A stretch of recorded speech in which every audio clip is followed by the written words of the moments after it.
difference of home internet speed. This is the last of the series I've done on this. And this one is about the impact of distance between the device that's putting out the Wi-Fi signal, probably a modem, and a connected device, be it a desktop or a laptop or a cell phone. The distance impact that it'll have on the internet download speed. Like I told you at one time or another that I was going to use a laptop, pretty fast laptop, got a lot of memory in it. It has an 802.11 AC adapter, which is a theoretical transfer rate of 3.5 gigabits per second. My modem and my Cox plan, I can supposed to get 500 megabits per second download speed. Okay, so what I did was I first plugged it into the laptop into the Ethernet connection, a cable between my laptop and the Cox modem, and I did in fact get like 514 megabits per second download speed and something like 28 or 30 upload speed. So I was getting what I could get that on Ethernet, what they said they would provide. Okay, I disconnected the Ethernet from the laptop.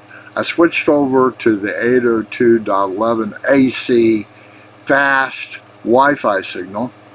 It's setting right by the modem, and I ran a speed test again. Okay, this time, this is my results. This is off of the Wi-Fi, setting right next to the modem, and I got 542.4 megabits per second download speed and an upload speed of something like 27, 28 megabits per second. So using Wi-Fi right next to the modem, I can get more than actually my plan said I could have, 500 megabits per second. So I'm getting 500 megabits per second off Cox, the Cox plan. I am truly getting that in my house at the modem, and via the Wi-Fi using the fast adapter speed. I'm also getting that on my Wi-Fi, but it's setting right next to that adapter. Okay, now I'm going to start moving that laptop around. The first thing I did is I moved it into the kitchen. It was on a countertop in the kitchen, and it's probably no more than 20 feet away. It's going through one dry wall, a wall of drywall. It is setting on the counter. It's not buried deep in the kitchen.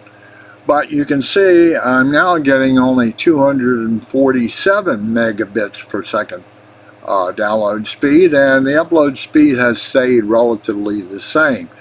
The adapter in my laptop is putting out a decent enough signal, and I'm doing fine on that. On the receiving end, it dropped down because of the distance. Okay, there's interference of some kind in the way. The signal strength is being impacted by interferences of all kinds. Alright, then I moved the laptop into the garage. This is the garage. Yes, moved it into the garage. Now this is on the same sort of level as the modem, a little bit below it, but on the same level. But it's getting to me through drywall and actually 2 brick walls, and you can see the impact. But I'm still getting a decent 802.11 AC signal at 153 megabits per second. It has dropped down, but in the garage, which is at least 30 feet away, through a couple brick walls, at the same height as my modem, relatively the same height, not above it, not below it. I'm getting 153, which will give me a good internet experience. I can stream at this rate. Finally, I moved the laptop into the master bedroom. It is also on the same floor as the modem, but now it's coming through a drywall, actually two drywalls, and the kitchen, which has all sorts of electrical 120 volt AC as well as 240 volt AC cables running through the walls or in that area. I have a 240 volt oven.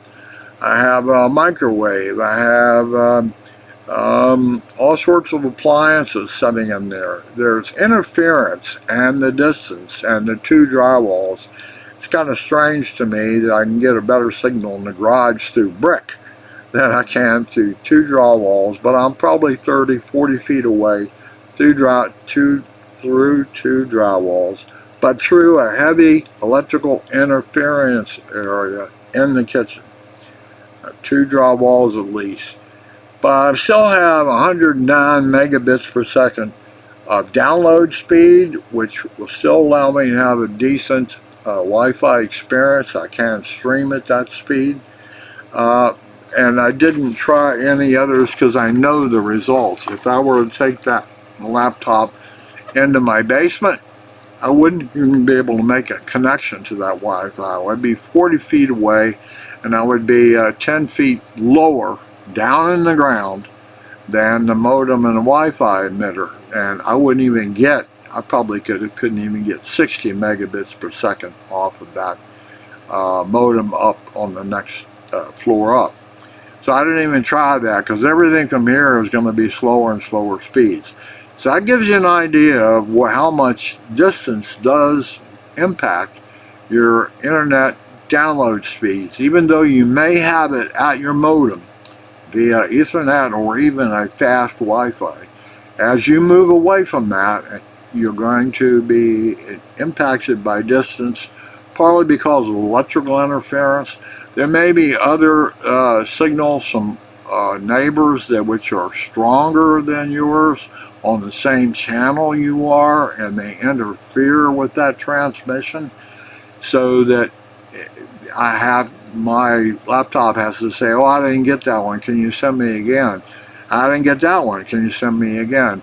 All sorts of parameters impact when it comes to distance. Electrical interference, signals from other places, radiators of various times, all kind of stuff emit electrical signals. That's enough for today.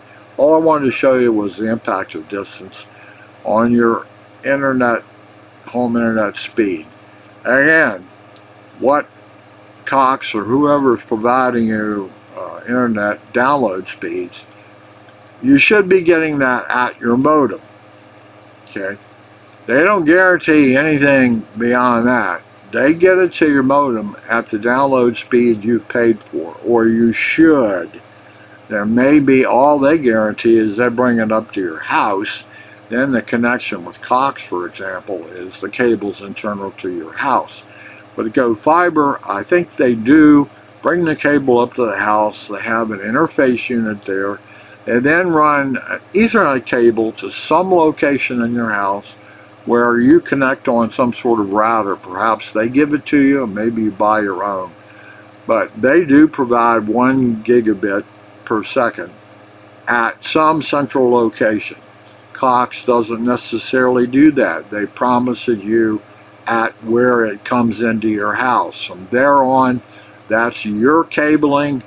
They give you the modem, but it's dependent on your cabling. That's enough for now, and I won't do it again, I promise. Hopefully it's helped. Today is the 28th of May, and I am done with all of my internet stuff. And believe me, there's a ton more. All sorts of settings, all sorts of variations of a theme. There's a lot you can do to improve it, but it gets technical. I'm just trying to give you the basics so maybe you can figure out why you're not happy with your home internet speed. Bye-bye.